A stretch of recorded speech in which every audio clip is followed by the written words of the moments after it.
चुनाव का समय है, बहुत दल वाले लोग आ रहे हैं, तो आपने ये समझा ही होगा कि भाई जन स्वराज वाले भी आ रहे हैं, प्रशांत किशोर भी वोट मांगेंगे। हम वोट मांगने वाले नहीं हैं, हम वोट नहीं मांगते हैं।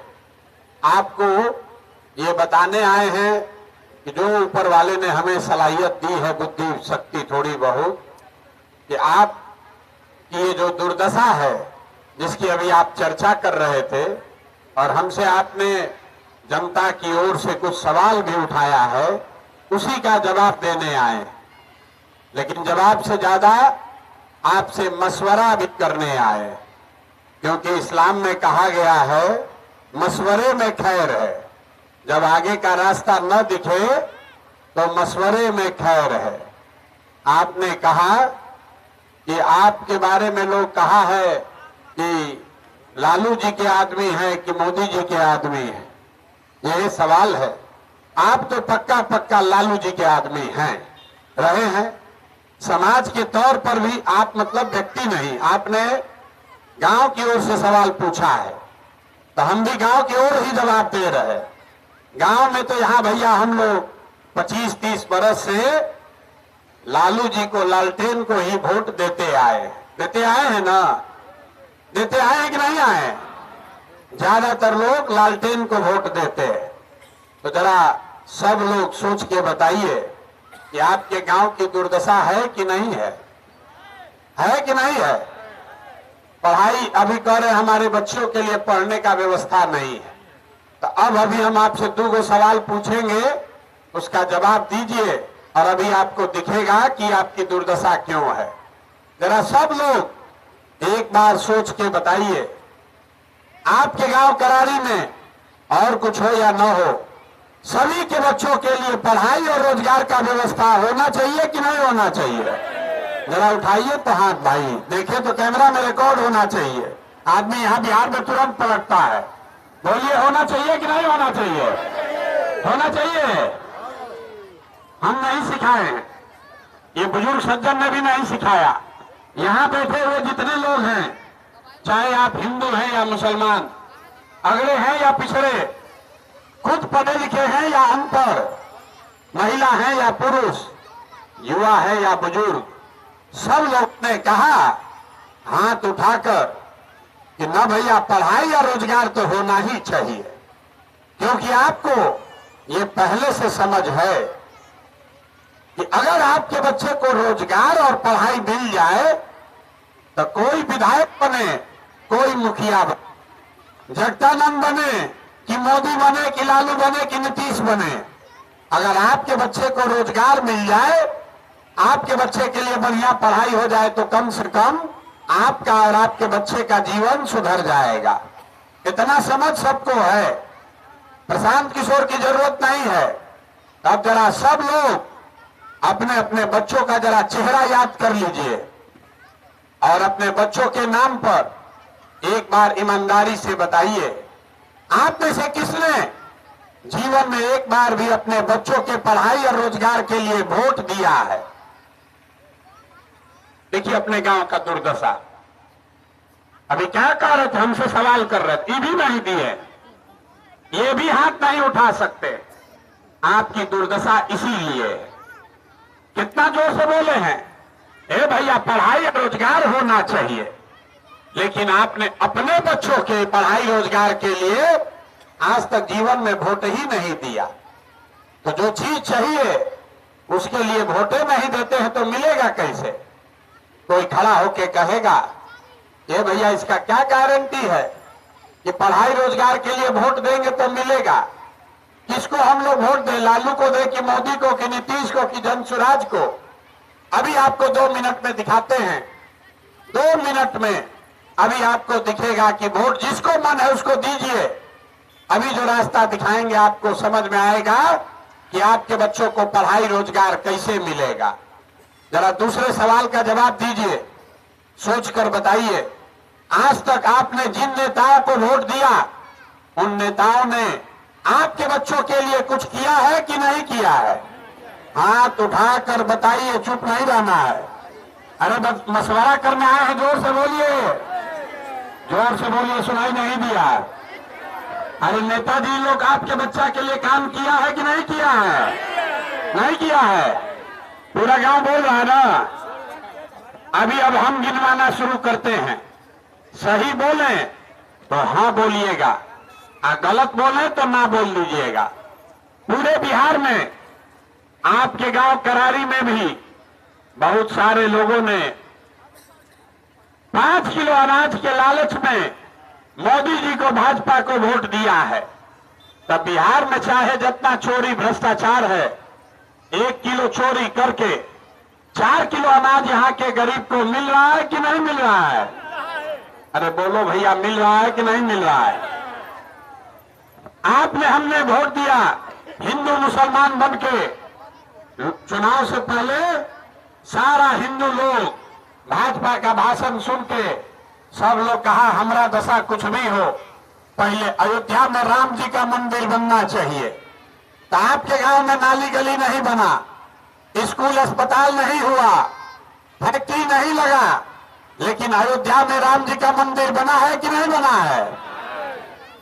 आपने हमने वोट दिया नीतीश कुमार को। कई लोगों ने बिहार में वोट दिया नीतीश बाबू को बिजली के नाम पर। लालू के राज में बिजली पानी सड़क नहीं था, तो नीतीश बाबू के बिहार में, इसी बदहाल बिहार में बिजली का बिल 1000 आए चाहे 2000, घरे घरे बिजली आया है कि नहीं आया है? अरे जोर से बोलो भैया, आया है कि नहीं आया है? गला मत फरवाइए। बिजली आया है कि नहीं आया है? आपने हमने वोट दिया जाति के नाम पर, अपने जात के नेता को। बिहार में आदमी कहता है जिए चाहे मर जाए, अपना जाते वाले को वोट देंगे। तो आपके जात के नेता ने आपके बच्चों के लिए पढ़ाई रोजगार का बात नहीं किया, लेकिन जाति का बात और जाति का गिनती जनगणना कराया है कि नहीं कराया है? अरे जाति का जनगणना हुआ है कि नहीं हुआ है? ऐसे ऐसे मुड़ी का ही ला रहा हूं, बोलो जोर से, हुआ है कि नहीं हुआ है? हुआ है। आपने हमने वोट दिया मोदी जी को। बहुत लोगों ने मोदी जी को वोट दिया, कहता है उनका कहानी भाषण सुन के कि मोदी जी गुजरात में बड़ा विकास किए हैं। तो भैया मोदी जी गुजरात में तो विकास कर रहे हैं, पूरा देश का पैसा ले जाकर गुजरात के गांव गांव में फैक्ट्री लगा रहे हैं। और आपके गांव से, रामगढ़ से, बिहार से आपके भाई, आपके बच्चे गुजरात में जाकर नौकरी मजदूरी कर रहे हैं कि नहीं कर रहे हैं? तो कौना बात पर आप लोग वोट दिए हैं जो नहीं मिला है? किस बात पर वोट दिए जो नहीं मिला? आप तो खुद ही बोले हैं अपने बच्चे के नाम पर, ये भैया जीवन में पढ़ाई रोजगार के लिए वोट नहीं दिए। तो जो जिसके लिए वोट दिए वो मिला, जिसके लिए वोट नहीं दिए वो नहीं मिला। बोइएगा बबूल तो आम कहां से खाइएगा? वोट दीजिएगा 4 किलो अनाज के लिए, तो आपके बच्चों को रोजगार कहां से मिलेगा? वोट दीजिएगा मंदिर मस्जिद बनाने के लिए, तो आपके गांव में फैक्ट्री कैसे लगेगा? वोट दोगे जाति के नाम पर, तो आपके बच्चों के लिए पढ़ाई का व्यवस्था कैसे होगा? ये भाई साहब जो यहाँ मुसलमान लोग हैं, इन लोग का बड़ा दुर्दशा है। ये लोग हमेशा खड़ा होगा, मुसलमान कहता है हमको सब लोग ठग लिया, हमको लालू जी ठग लिए, हमको कांग्रेस ठग लिया। ए भैया, हम लोग के पास तो कोई विकल्प नहीं है। हम आपको बता रहे हैं आपका दुर्दशा क्यों है। रोज मन से कहते हैं, 5000 गांव में पैदल चल के गए हैं, और हर सभा में ये कहते हैं कि दलितों के बाद अगर सबसे ज्यादा गरीब बदहाल फटेहाल कोई है तो वो मुसलमान है। क्यों है आप इतने बदहाल फटेहाल?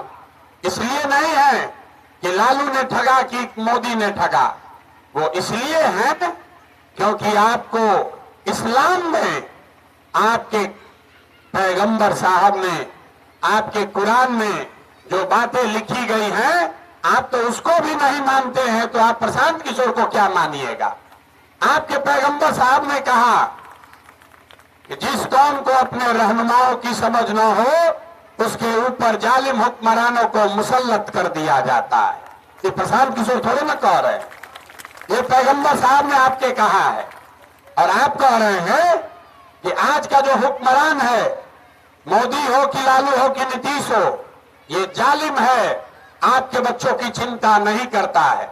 तो पैगंबर साहब ने आपको क्या सिखाया है कि आपके ऊपर जालिम हुक्मरान कब बैठाए जाएंगे? जब आप गलत रहनुमाओं का चयन करोगे तो आपके ऊपर जालिम हुक्मरानों का साया आएगा ही आएगा। तो अपनी गलती मानिएगा नहीं और सोच रहे हैं कि कोई दूसरा आकर सुधार दे। यहां जितने आदमी आप आए हैं मुसलमान, आप दिन में 5 बार नमाज पढ़ते हैं। कुरान में पहला शब्द क्या है? कुरान का पहला शब्द है इकरा। कुरान की पहली आयत क्या है? इकरा बिस्मे रब्बे कल्लजी खलक। ये कुरान की पहली आयत है। इकरा का मतलब है पढ़ो।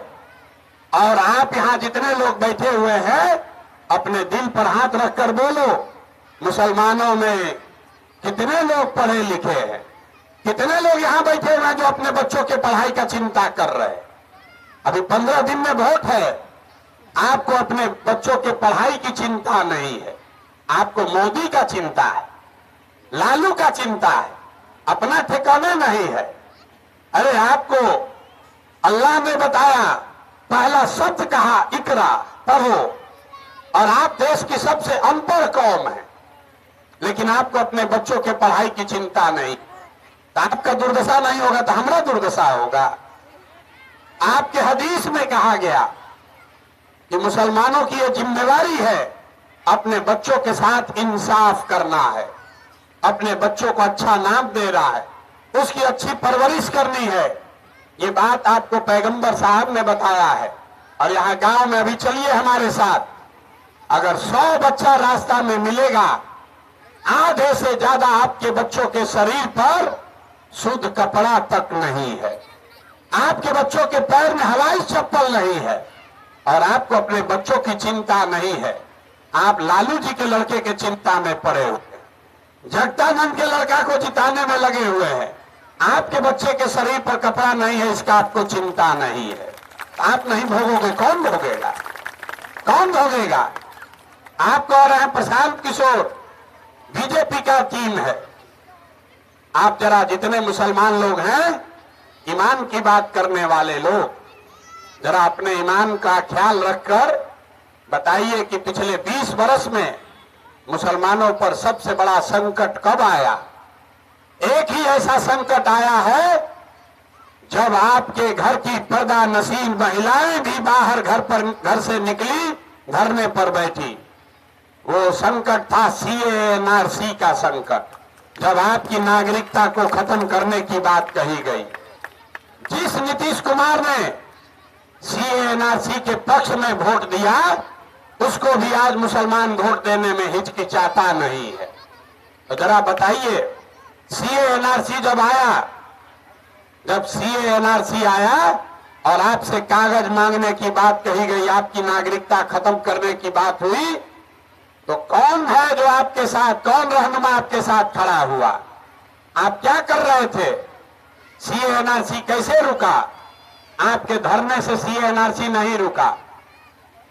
CAA-NRC रुका 2 मई 2021 को, तारीख को नोट कर लीजिए।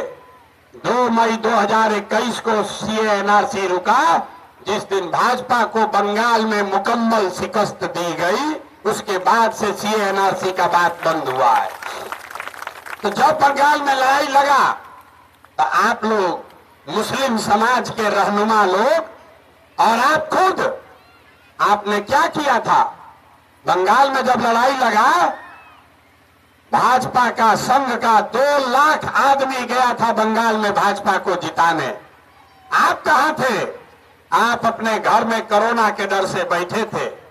लालू यादव, राहुल गांधी, अखिलेश यादव कहां थे? ये सब भागा हुआ था। दीदी के अपने लोग, TMC ममता बनर्जी के अपने लोग भाजपा के डर से TMC छोड़कर भाग गया। पूरा देश ने कहा कि कोई नहीं रोक सकता है भाजपा को बंगाल जीतने से। अमित शाह ने कहा हमको 200 सीट आएगा। जब दीदी के साथ, आपके कौम के साथ बंगाल में कोई नहीं खड़ा हुआ, तो यही प्रशांत किशोर खड़ा हुआ था। हमने कहा कि भाजपा को बंगाल में हराएंगे। हराएंगे नहीं। अगर 100 के नीचे नहीं किया तो जीवन में संन्यास ले लेंगे। तो हम भाजपा को रोके 77 पर, तो हमसे मांगिएगा आप सर्टिफिकेट। और आप यहां बैठ के घर में आराम कर रहे थे, तो आप हमको बताइएगा कि हम किसके ए टीम है और बी टीम है। हम वो नेता नहीं हैं, आपके सामने हाथ नहीं जोड़ेंगे। जब आपको अपनी अकल नहीं है, जब आपको अपने रहनुमाओं की समझ नहीं है, तो आपका दुर्दशा यही रहेगा। जब बंगाल में संकट आया तो हमने जान आपकी बचाने के लिए अपना गर्दन फंसाया, और आज हम आए हैं आपके गांव में तो आपको हम में भाजपा का एजेंट दिख रहा है। तो मेरे भाई, आपका दुर्दशा ठीक हो रहा है। जगदानंद को 5 वर्ष और वोट दीजिए, बसपा को और वोट दीजिए। यहीं बगल से चैनपुर से आपने बसपा का विधायक जिताया है, वो आदमी कहां बैठा हुआ है? आज भाजपा की सरकार में मंत्री है। आप बसपा को वोट दीजिए और आपको पता चलेगा कि फिर वो विधायक बिककर उन्हीं के साथ, भाजपा के साथ रहेगा। किसको नहीं मालूम है कि यूपी में बसपा किसके कहने पर चल रही है? सबको मालूम है। भैया, आप जगदानंद को दे दीजिए। एक और रो रहे हैं कि हमारे बच्चियों के लिए यहाँ पढ़ाई का व्यवस्था नहीं है, और 30 वर्ष से जिस आदमी को जिता रहे हैं उसी को फिर भी वोट देना चाहते हैं, तो स्कूल कौन बनाएगा? ऊपर से रहनुमा गिरेगा। जब आपको वोट देना होता है तब आपको अपने बच्ची का स्कूल नहीं दिखता है। जब वोट देना है तब ये नहीं दिखेगा कि हमारे बच्चे मजदूर बनकर बाहर गए हैं। वोट देते समय बिहार में आदमी को चारे को बात समझ में आता है, मेरा जात क्या है, हमारा जात का कौन आदमी खड़ा है। वो आदमी चाहे चोर है, बदमाश है, गुंडा है, आपका लूट के ले गया है, लेकिन अपना जात का है तो जाकर उसी का बटन दबाओगे। अगर जात से बच गए तो हिंदू मुसलमान बनकर बटिएगा। सब हिंदू एक हो जाओ, मुसलमान को हराना है। तो सब हिंदू एक होकर जाके भाजपा का, मोदी का वोट दबाया है। जो दोनों से बचा तो कहता है एक वर्ग है समाज में कि भैया कुछ हो जाए, लालू का जंगल राज नहीं लौटना चाहिए। उसको भाजपा से, नीतीश से कोई मतलब नहीं है। लेकिन जैसे आपको भाजपा से डर लगता है, वैसे हिंदुओं का एक बड़ा वर्ग है जिसको लालू से डर लगता है, तो लालू जी के डर से जाके भाजपा को वोट देता है। और चौथा मुसलमान है। मुसलमानों की दुर्दशा सबसे ज्यादा है, इनके पास कोई विकल्प नहीं है। बिहार में तो भैया दुए गो दल है, एक मोदी जी का भाजपा, एक लालू जी का ललटेन। नीतीश कुमार बेचारे का तो पता नहीं है कि कितना देर ललटेन पर लटकेंगे और कब उछल के कमल के फूल पर बैठ जाएंगे।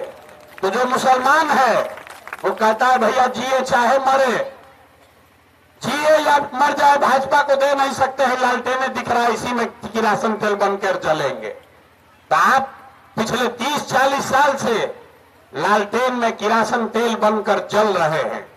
आपके और आपके बच्चों का भविष्य जल रहा है और रोशनी कहीं और हो रही है। जब आपको समझ ही नहीं है तो आपके बच्चों का दुर्दशा क्यों नहीं होगा? होना ही चाहिए। जब आपको अपने बच्चों की नहीं चिंता है तो दूसरा आपके बच्चों की चिंता क्यों करेगा? मुसलमान कहता है विकल्प नहीं है। अरे आपके पैगंबर साहब ने बताया कि बिना जद्दोजहद के जीवन में कुछ हासिल नहीं हो सकता है। लेकिन जो आज का मुसलमान है वो राजनीतिक जद्दोजहद नहीं करना चाहता है। वो सोचता है कि कोई समीकरण बन जाए, कोई रहनुमा ऊपर से आ जाए और उसी के कंधा पर बैठ के हम पार हो जाए, भाजपा को हरा दे। तो कैसे होगा बात? नहीं हो सकता है। जब तक जद्दोजहद नहीं करोगे तब तक आपको सफलता नहीं मिलेगी। आप कभी तक कह रहे थे विकल्प नहीं है, अब आपके सामने विकल्प आया है तो आप कह रहे हैं इस पर कैसे भरोसा करें? ये ए टीम है कि बी टीम है? आपने तो बहुत अच्छे से सवाल पूछा। आप ही के सवाल के लिए एक सीतामढ़ी के मौलाना ने बहुत अच्छा जवाब दिया। हम सीतामढ़ी में पैदल चल रहे थे तो एक मौलाना ने हमको बताया कि प्रशांत जी आप तो हिंदू हो, आपको मुसलमान भरोसा करने में समय लगा सकता है, हम तो मौलाना हैं, पूरा जीवन अपने कौम की सेवा में लगाए हैं। एक बार गलती से सीतामढ़ी में हमने खड़ा होकर एक जलसे में कहा कि मुसलमानों को आरजेडी से, लालू यादव से अपना हक मांगना चाहिए। तो पूरे सीतामढ़ी के मुसलमानों ने कहा लगता है मौलाना बिक गया है, भाजपा का एजेंट हो गया है। ये मुसलमानों की दुर्दशा है। आपको अगर आपके हक, बच्चों के हक की कोई बात बता दे तो उसमें आपको भाजपा का एजेंट दिखता है। और कोई आकर ये कह दे कि अपने बच्चों की पढ़ाई का चिंता मत करो, अपने बच्चों के पलायन नौकरी की चिंता मत करो, लालू जी को वोट देते रहो, तो आपको उसमें अपना रहनुमा दिखेगा। तो आपकी दुर्दशा इसीलिए है और ऐसी ही बनी रहेगी। वोट जिसको देना है दे दीजिए, लेकिन अगर सुधरिएगा नहीं, अपने बच्चों की चिंता नहीं करोगे तो ये सुधरने वाला नहीं है। यही बात बताने आए हैं। ठीक लगे तो सुधरिए और न ठीक लगे तो जैसे जीवन आपका चल रहा है वैसे चलाइए। हमारे जीवन पर उससे कोई फर्क नहीं है। हमारा बच्चा देश के सबसे अच्छे स्कूल में पढ़ता है। हम यहाँ नहीं रहते हैं, हम बीमार पड़ेंगे यहां से हेलीकॉप्टर से जाएंगे। बीमार आप पड़ते हैं तो आपका बच्चे का यहाँ इलाज करने वाला भी कोई नहीं मिलता है। आपके बच्चे अभी छठ में आएंगे, कोई 10 दिन के लिए आपका पति और बच्चा घर आएगा। ईद में कोई 10 दिन 15 दिन घर आता है तो एक बार साल में आप उसका मुंह देखते हैं। पूरे साल आपका घर का बच्चा, आपका बेटा, आपका भाई, बाबूजी जहां मजदूरी कर रहा है, जाकर देखिए। शहरों में छोटे छोटे कमरों में 4 गो 5 गो लड़का रहता है। वहां 10,000 रुपया के लिए 10 घंटा 12 घंटा अपना शरीर गला रहा, पेट काटता है। 6,000 8,000 घरे भेजेंगे तो बाल बच्चा खाएगा। और यहां लोगों से पूछिए, ए चाची वोट काहे दिए थे? तो कहता है क्या करे, हमारा गांव में सब दे रहा था इसलिए हम भी दे दिए। अरे भाई, तुम्हारे गांव, तुम्हारा पति, तुम्हारा बेटा, तुम्हारा भाई 6,000 रुपया के लिए, 8,000 रुपया के लिए अपना जीवन गला रहा है, शरीर गला रहा है। और आपको जब राजा बनाना है, जब वोट देना है, तो अपना कष्ट भूल के लालू, नीतीश और भाजपा के चक्कर में वोट दोगे तो आपका दुर्दशा नहीं होगा तो किसका दुर्दशा होगा? यही बताने आए। अगर ठीक लगे तो आपके पास विकल्प है, जन सुराज का विकल्प है। नहीं जन सुराज अच्छा लगता है, कोई निर्दलीय को वोट दीजिए। वो भी अच्छा नहीं लगता है, नोटा को वोट दीजिए। लेकिन गलत आदमी को वोट मत दीजिए। गलत को वोट दोगे तो आपके साथ गलत ही होगा, चाहे आपके जात का हो कि आपके धर्म का। यहाँ जितने मुसलमान बैठे हुए हैं, किसी ने ये चर्चा भी नहीं किया होगा कि बैठ के एक बार बात करें कि जगता बाबू, आपको 35 साल हम लोग जिताए हैं, एगो स्कूल हमारे बच्चों के लिए बनवा दीजिए तो वोट देंगे।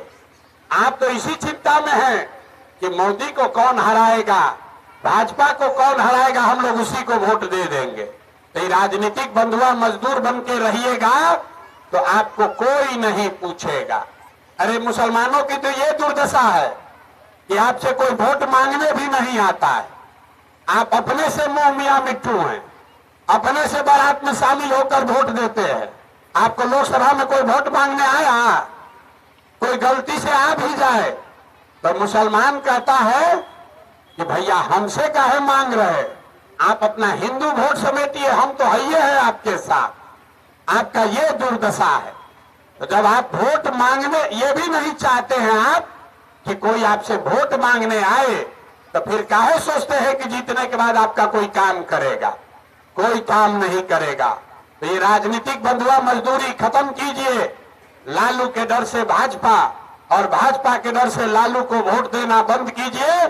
बिहार में एक नई शुरुआत कीजिए, बदलाव का आगाज कीजिए और यहाँ पर जन सुराज के प्रत्याशी को जिताइए। देखिए आपका जीवन बदलेगा।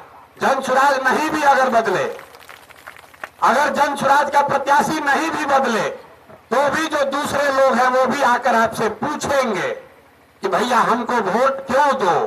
अभी तो आप बंधुआ मजदूर हैं, अभी आपसे कोई पूछिए नहीं रहा है। जब 2 आदमी आएगा, तीन दल वाले आएंगे तो कोई ना कोई बताएगा कि भैया हम तुम्हारा सड़क बनाएंगे, हम तुम्हारे बच्चे के लिए पढ़ाई का व्यवस्था करेंगे। लेकिन अगर आप बंधुआ मजदूर की तरह वोट देंगे तो कोई आपको नहीं पूछेगा। यही बात बताने आए हैं। ठीक लगे तो संकल्प लीजिए। जिन नेताओं ने आपके बच्चों को अनपढ़ मजदूर बनाया है उनसे किनारा कसिए, नया शुरुआत कीजिए। रामगढ़ के पास ये अवसर है। ये सरकार नहीं बन रही है लेकिन रामगढ़ के पास अवसर है। अगर आप एक नया आदमी जिताकर भेजते हैं तो पुराने जो दल हैं जो आपको 30-40 बरस से ठग रहे हैं, कम से कम उनको मैसेज जाएगा कि बिहार में बदलाव की शुरुआत रामगढ़ की जनता ने की है। आपको अच्छा लगे तो बहुत बढ़िया है और न अच्छा लगे तो ऊपर वाला सबको देख रहा है।